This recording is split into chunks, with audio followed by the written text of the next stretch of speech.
things to talk about. First off, we have the Nine of Discs coming at you to say it's time to start working with some groups if you're thinking about that, or you've started in a new job where you have new people who are assisting you, helping you, getting you where you need to be, helping you make money. It's going to go really, really well. You have spirit shining on you. If you look at the bottom of this card, you have 3 people here who are working together. It really represents groups of people networking together. Finally, the energies have changed enough where we can do that and not chew each other's faces off, because Venus is coming so close out of her retrograde, so relationships are going to feel better.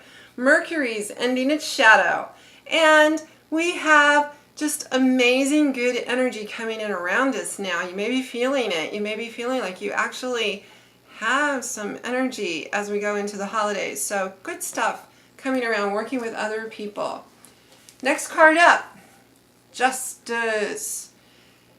I had a little weird feeling when I pulled this card, because I feel like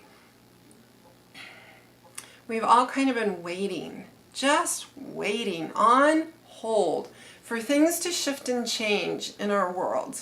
And we've been waiting a long time, like all summer, for things to shift and change and kind of resolve themselves. So if you're one of those people who feels like you've been in a terminal holding pattern, you still kind of are, just a little, because Venus is still retrograde in her shadow.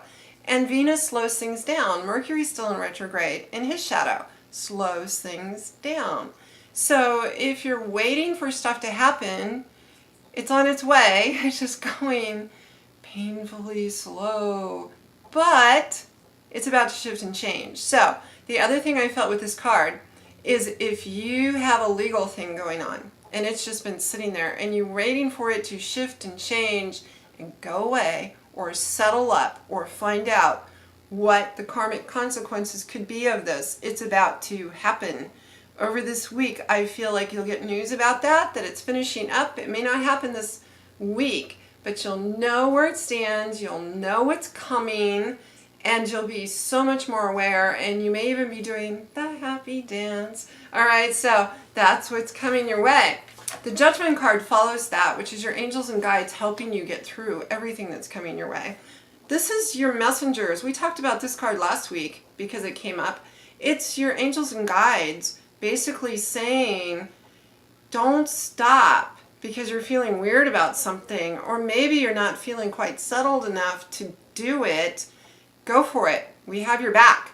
We're waiting to bring you the messages, the intuition, the guidance to get you where you need to be. So jump in, get it going. It's time to put your plans together. We talked last week about kind of being the architect of your plans, doing the work behind the scenes, getting it all set to go. Well, this week is all about kicking it off. I don't know why I like to dance these cards around, but I do, so sorry about that.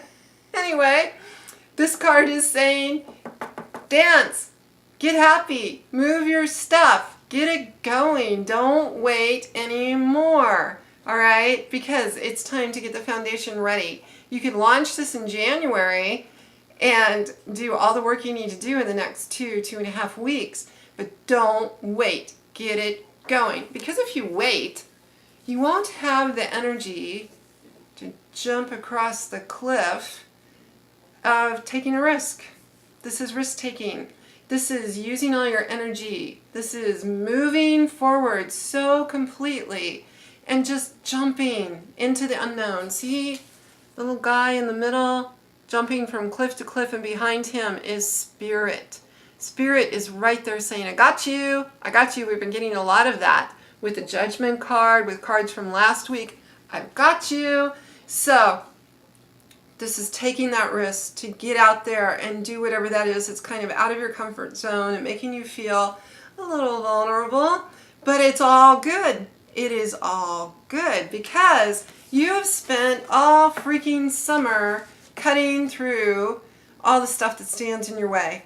All right? We've had so many planets that have taken us down into those deep, dark places of our fears, our hopes, our dreams that may not have happened, things that are just sitting there, people, relationships, money, job, house, whatever it is that has beaten you up all summer. You're done. You've cutting away the cords of what it is that's holding you back. Now it's your time to slay the dragon, so to speak, or just embrace the dragon, because dragons are actually very good luck and prosperity and strength.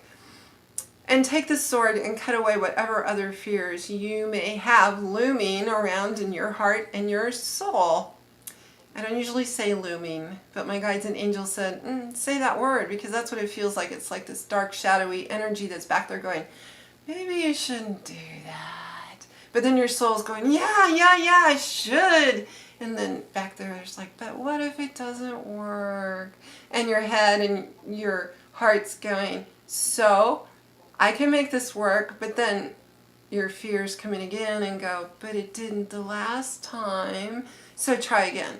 Try again. Cut away the fears. Cut away those thoughts that are getting in your mind and in your heart and your soul and shutting you down. Ground yourself.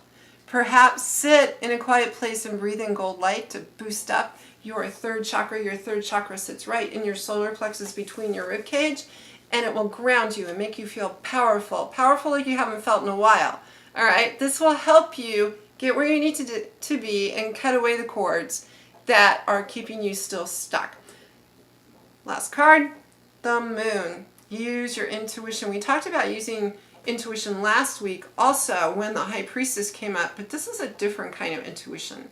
This is your very feminine intuition. Full moons are feminine energy, and this is all about listening to your emotional intuition. You have your spirit-driven intuition, you have your internal alarm system that goes off if something's wrong, but then you also have this energetic full moon energy that is going to be bringing you some really nice things with the next full moon, where you'll be absolutely cutting away cords and going into whatever your dreams, your hopes, your heart, your soul is telling you to go after. And I like to pull one last card to wrap this up with.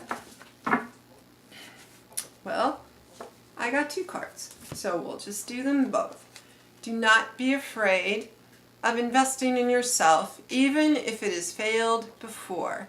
The Seven of Discs talks about Spirit coming in saying, you know, it might not have worked before, you may have had some losses, it may have backfired on you, but Spirit's coming to rectify that and move it forward. And the reason I say it's moving forward is because I also pulled the Wheel of Fortune.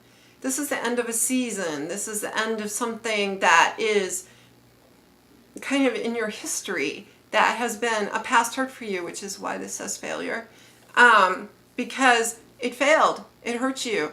It took you down to the depths. It may have happened in April, May. Now you are letting it go. You are rectifying it, which can also correlate to the Justice card. These two cards can go hand in hand, where you have something karmic, justice related, legal contracts, something karmically not right that happened to you. Wheel of Fortune says it's all changing. It's getting ready to move and shift. Yay, I love it. And I keep hearing solstice. It shall be towards the solstice, and towards the full moon. And you're going to feel so incredibly different. And I'm hearing pull one more card. Yay, yay, yay, yay. Six of Wands. This is getting through it all and shining, starting a whole new path. You know, I like things that have to do with shining, sparkling, getting to the very best that you can be. This is the card. This is supreme happiness. This is listening to all the ideas and the inspiration that Spirit is bringing up in you, listening to that depth in your soul, not listening to the looming little fears that are floating around in your head, but doing this, starting your path, attacking it, getting it where you want it to be, and then sharing it with the entire world. And when you do that,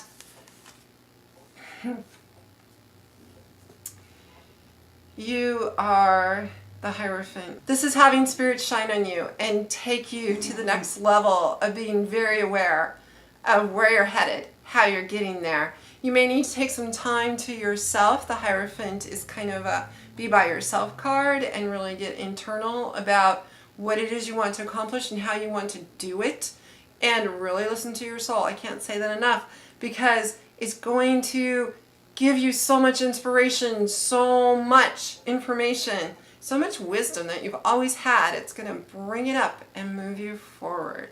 That's so exciting. I'm so excited about this reading. I'm really super excited to share it with you.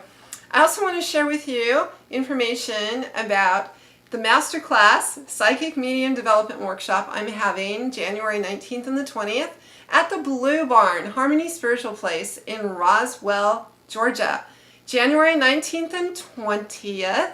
It's an all-weekend event. We'll be working on how to open up your intuition, how to listen better to your sensitivities, how to talk to the other side and really pay attention, find out what your gifts are. Are you clairsentient, clairaudient? How do you get your information? All the clairs. We'll talk about protection. We'll talk about energy, how we share energy, how we absorb energy. We'll talk about so many things all weekend long. And I hope you can join me. Check it out at my website, gingerquinlan.com. There'll be a little video blurb at the end of this, so you can go to my website and get all the information and hopefully sign up. I would be so excited to work with you and see you. So thank you and much gratitude for watching this video. I hope you enjoyed it. If you like it, subscribe to me, hit the little bell at the bottom so you can get my updates. And I am working on getting readings for all the different signs for January. So watch for that. There's good stuff coming. Have an amazing rest of your day. Thanks for watching.